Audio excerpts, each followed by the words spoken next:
Assalamualaikum warahmatullahi wabarakatuh. Perkenalkan, nama saya Cinta Vinanda Ulfia Putri dari Prodi Hukum Keluarga HK3 dan dari Universitas Islam Negeri Sultan Haji Muhammad Idris Samarinda.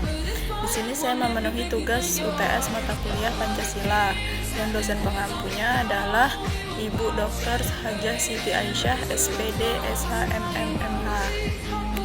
Perlu dipahami bahwa mempelajari hukum seharusnya dapat dilakukan oleh semua orang. Memang, masih banyak orang-orang yang mudah merasa malas jika belajar mengenai hukum. Alasan utama mereka yaitu malas karena terlalu banyak hal yang harus dipahami. Belum lagi mengenai istilah-istilah yang sangat sulit untuk sebagian besar orang. Namun bila Anda berpikir kembali, ilmu pengetahuan tentang hukum seharusnya dapat menjadi pengetahuan dasar yang sangat penting untuk dipelajari semua orang. Mengingat hukum adalah bagian dari kehidupan berbangsa dan bernegara, terlebih lagi negara Indonesia memiliki identitas sebagai negara hukum. Dengan mempelajari hukum dapat menjadi sarana supaya bisa meningkatkan kesadaran Anda terhadap hukum yang berlaku. Banyak berbagai macam istilah hukum dan juga jenis-jenis hukum. Salah satu di antaranya jenis hukum yang seringkali kita dengar adalah hukum pidana. Jenis hukum ini memang salah satu jenis hukum yang seringkali muncul dalam hal yang berhubungan dengan hukum. Sebab jenis hukum ini mengatur hampir semua kegiatan manusia dalam bertindak dan berbuat.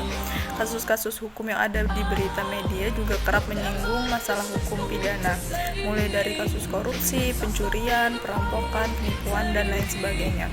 Pada kali ini kita akan membahas mengenai apa itu hukum pidana dan apa saja contoh hukum pidana. Hukum pidana adalah aturan yang mengatur semua hal yang berkaitan dengan kejahatan dan pelanggaran terhadap kepentingan umum. Menurut buku Hukum Pidana karya Didik Endro Purwoleksono 2016, pengertian hukum pidana adalah seluruh aturan yang sedikit banyaknya bersifat umum dan abstrak serta berasal dari keadaan yang bersifat konkret. Sedangkan menurut Wirjo Projodiporo, hukum pidana adalah aturan hukum yang berkaitan dengan pidana. Secara sederhana, fungsi dan tugas hukum pidana serupa dengan fungsi hukum secara umum, yaitu untuk mengatur tingkah laku masyarakat demi mewujudkan sebuah keadilan, ketertiban, kenyamanan, perlindungan, dan juga kesejahteraan masyarakat. Bayangkan saja, jika masyarakat dibebaskan dari aturan-aturan yang berlaku sekarang, tentu mereka akan melakukan hal apa saja semau mereka tanpa memperdulikan kepentingan orang lain, bukan? Sementara fungsi hukum pidana sendiri dibagi menjadi dua, yaitu fungsi umum dan fungsi khusus. Fungsi umum terdiri dari hukum pidana yaitu untuk mengatur kehidupan bermasyarakat dan menyelenggarakan tata aturan yang ada di dalam masyarakat. Sedangkan fungsi hukum secara khusus yaitu untuk melindungi kepentingan hukum pada perbuatan yang akan mengganggunya dengan sanksi yang berupa pidana yang mana sifatnya mengikat dan memaksa. Kepentingan hukum yang hal itu adalah individu, kelompok, masyarakat, negara, dan lain sebagainya. Ada beberapa sumber dari hukum pidana yang berlaku khususnya di Indonesia, diantaranya yaitu melalui yang pertama KUHP. KUHP sendiri adalah salah satu sumber utama dari hukum pidana Indonesia. Sebagaimana yang sudah disebutkan sebelumnya, bahwa KUHP yang bisa menjadi sumber lahirnya hukum pidana yaitu KUHP tentang ketentuan umum, KUHP mengenai kejahatan, dan KUHP mengenai pelanggaran. Dan yang kedua adalah undang-undang di luar KUHP. Undang-undang yang satu ini berisi mengenai aturan untuk tindakan pidana khusus seperti halnya pemberantasan tindak pidana korupsi, narkotika, kekerasan dalam rumah tangga, dan lainnya.